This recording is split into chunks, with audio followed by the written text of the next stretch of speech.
Bismillah, Assalamualaikum warahmatullahi wabarakatuh.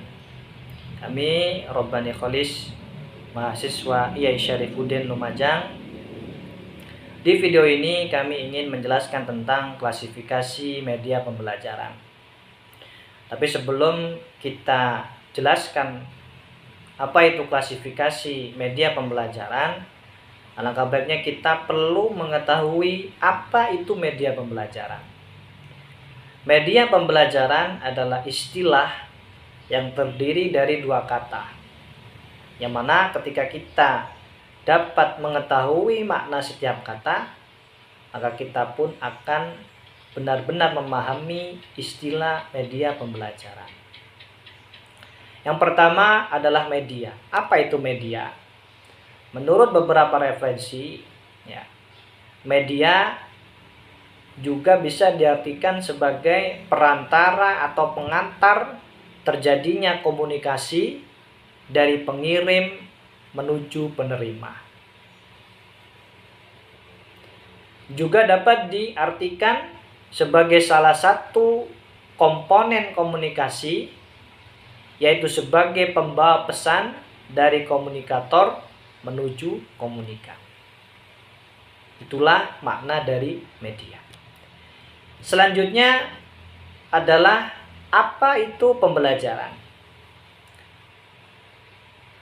Pembelajaran menurut Suparman adalah peristiwa yang di dalamnya terdapat kegiatan belajar dan mengajar.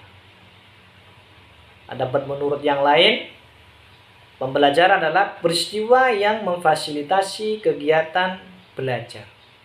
Sehingga ketika kita sudah mengetahui makna setiap kata, maka kita dapat simpulkan bahwa media pembelajaran adalah segala sesuatu yang dapat digunakan untuk menyalurkan pesan, yang di sini adalah bahan pembelajaran, sehingga dapat merangsang perhatian, minat, pikiran, dan perasaan siswa dalam kegiatan belajar untuk mencapai tujuan belajar.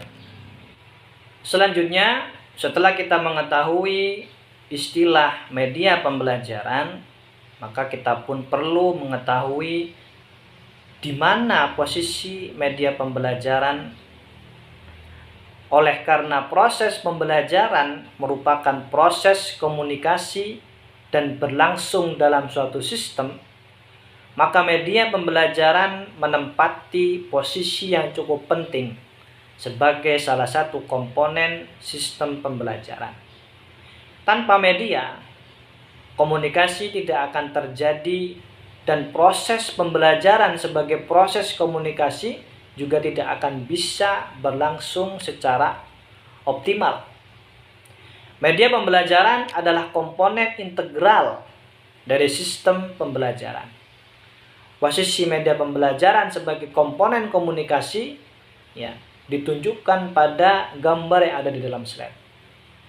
Selanjutnya, setelah kita mengetahui posisi media pembelajaran sebagai posisi yang integral, maka kita juga perlu mengetahui fungsi dari media pembelajaran. Dalam proses pembelajaran, media memiliki fungsi sebagai pembawa informasi dari sumber menuju penerima, dari guru menuju siswa. Sedangkan metode adalah prosedur untuk membantu siswa dalam menerima dan mengolah informasi guna mencapai tujuan pembelajaran. Maka fungsi media dalam proses pembelajaran ditunjukkan pada gambar yang ada di slide. Selanjutnya, para ahli mengklasifikasikan media pembelajaran. Media pembelajaran menurut para ahli diklasifikasikan berdasarkan tujuan pemakaian dan karakteristik jenis media. Terdapat 5 model klasifikasi. Yang pertama, menurut Wilbersham, media digolongkan menjadi 3. Yang pertama, media rumit. Kemudian yang kedua, media mahal. Dan yang terakhir, yang ketiga adalah media sederhana. SRAM juga mengkelompokkan media menurut kemampuan daya liputan. Ada 3 kelompok media menurut daya liputannya. Yang pertama, liputan luas dan serentak, seperti TV, radio, dan flash-mail.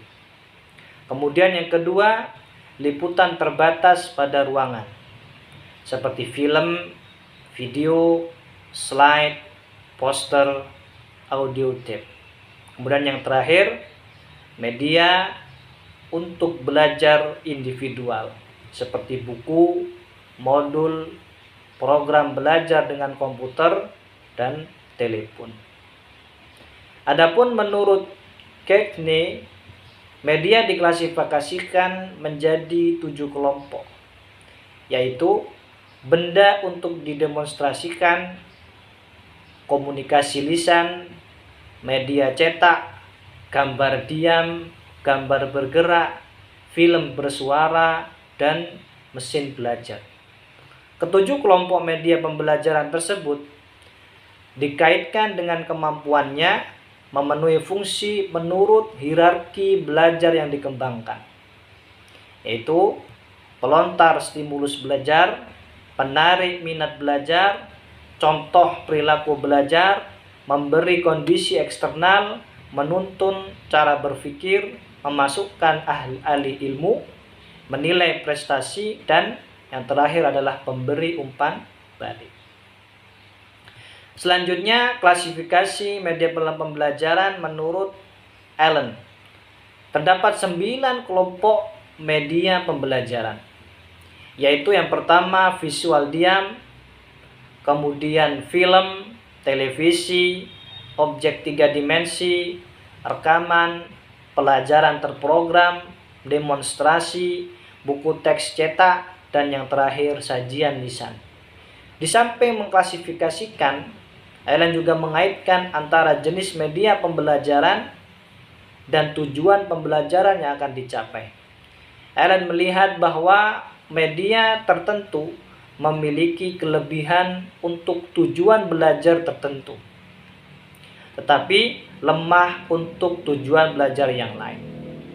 Karenanya, Allen mengungkapkan ada 6 tujuan belajar, antara lain info faktual, pengenalan visual, prinsip dan konsep, prosedur, keterampilan, dan sikap. Setiap jenis media tersebut memiliki perbedaan kemampuan untuk mencapai tujuan belajar. Ada tinggi, sedang, dan kemudian rendah. Selanjutnya, klasifikasi media pembelajaran menurut Gerlach dan Ely. Menurut keduanya, media pembelajaran dikelompokkan berdasarkan ciri-ciri fisiknya atas 8 kelompok. Yang pertama, benda sebenarnya. Kemudian presentasi verbal, presentasi grafis, gambar diam, gambar bergerak, rekaman suara, pengajaran terprogram, dan simulasi. Kemudian klasifikasi yang terakhir, itu menurut Ibrahim, media dikelompokkan berdasarkan ukuran serta kompleks tidaknya alat dan perlengkapannya atas 5 kelompok. Yang pertama, media tanpa proyeksi 2 dimensi, kemudian media tanpa proyeksi 3 dimensi, kemudian media audio, media proyeksi, televisi, dan yang terakhir adalah video dan juga komputer. Itulah klasifikasi media pembelajaran yang bisa kami sampaikan. Semoga bermanfaat. Sampai jumpa kembali. Wassalamualaikum warahmatullahi wabarakatuh.